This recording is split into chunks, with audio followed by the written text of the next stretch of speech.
Hi friends, ఈ రోజు video చాలా బాగుంటది. భర్తను చంపిన భార్య అనే టైగ్ లైన్స్ తో నేను ఈ రోజు వీడియో చేస్తున్నాను. భర్తను చంపిన భార్య సుఖపడ్డట్టు చరిత్రలో లేదు, ఇది రాసి పెట్టుకోండి. అండ్ లైక్ చేయండి, షేర్ చేయండి, సబ్స్క్రైబ్ చేయండి, కామెంట్ చేయండి, ఫాలో చేయండి. ప్రియుడితో కలిసి భర్తను చంపిన దారుణ ఘటన గుంటూరు జిల్లాలో చోటు చేసుకుంది. గుంటూరు జిల్లాలో చిన్న గ్రామం ప్రశాంతంగా కనిపించే ఒక ఇంట్లో నిశ్శబ్దంగా మొదలైన కథ చివరికి ఊరు మొత్తాన్ని కుదిపేసింది. 2007లో శివనాగరాజ్ కి లక్ష్మి మాధురికి పెళ్ళైంది. అతను ఉల్లిపాయల వ్యాపారం చేస్తాడు. కుటుంబం కోసం కష్టపడే మనిషి. 2 కొడుకులు ఉన్నారు. బయటికి చూసే వాళ్ళకి హ్యాపీ ఫ్యామిలీ లాగా కనిపించింది. కానీ జీవితంలో నిజం చాలా సార్లు ఇంట్లో కాదు, మౌనంలో దాగుంటుంది. మాధురి సినిమా హాల్లో టికెట్ కౌంటర్ దగ్గర పనిచేస్తుంది. అక్కడ ఆమెకి గోపి పరిచయం అయ్యాడు. ఇంకేముంది, మాటలు, మెసేజ్లు, ఫోన్ కాల్స్ నెమ్మదిగా దగ్గరయ్యారు. అది ప్రేమగా మారింది. రోజు గడిచే కొద్దీ శివనాగరాజు ఇంట్లో ఉండటం వాళ్ళకి అర్థమైపోయింది. ఈ మనిషి ఉంటే మనకి ఫ్రీడమ్ ఉండదనేసి అదే ఆలోచనతో భయంకరమైన ప్లాన్ చేశారు. ఒక రాత్రి ఇంట్లో భోజనం తింటుంటే, బిర్యానీ తింటుంటే, అది సాధారణ బిర్యానీ కాదండి, మత్తు మందులు కలిపిన బిర్యానీ. దాదాపు 20 మత్తు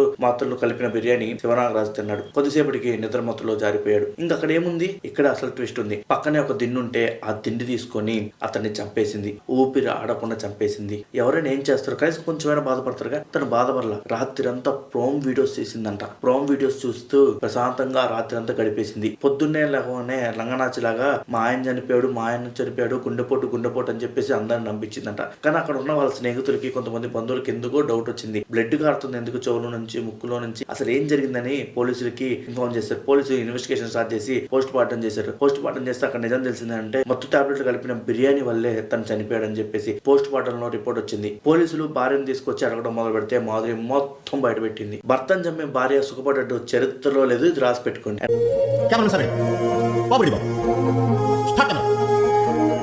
యాక్సిడెంట్ అని చెప్పి భర్తను చంపేసిన భార్య, హార్ట్ అటాక్ డ్రామా వేసి భర్తను చంపేసిన భార్య, బిర్యానీలో మాత్రలు కలిపి భర్తను చంపేసిన భార్య, పురుగు మందు కలిపి భర్తను చంపేసిన భార్య, లవర్ తో ప్లాన్ చేసి భర్తను చంపేసిన భార్య, సాఫ్ట్ డ్రింక్ లో సీక్రెట్ గా మత్తు మందు కలిపి మిక్స్ చేసి భర్తను చంపిన భార్య, డ్రమ్ములో దాచేసి భర్తను చంపేసిన భార్య, సాక్ష్యాలు తుడిపేసి భర్తను చంపేసిన భార్య, అఫైర్ కోసం ప్లాన్ చేసి భర్తను చంపేసిన భార్య, కిచెన్ లో ప్లాన్ చేసి భర్తను చంపిన భార్య, మంచం మీద పడుకున్నానని చెప్పి భర్తను చంపేసిన భార్య. ఇవన్నీ చూసిన తర్వాత మీకేమనిపిస్తుంది? మైండ్ బోలా?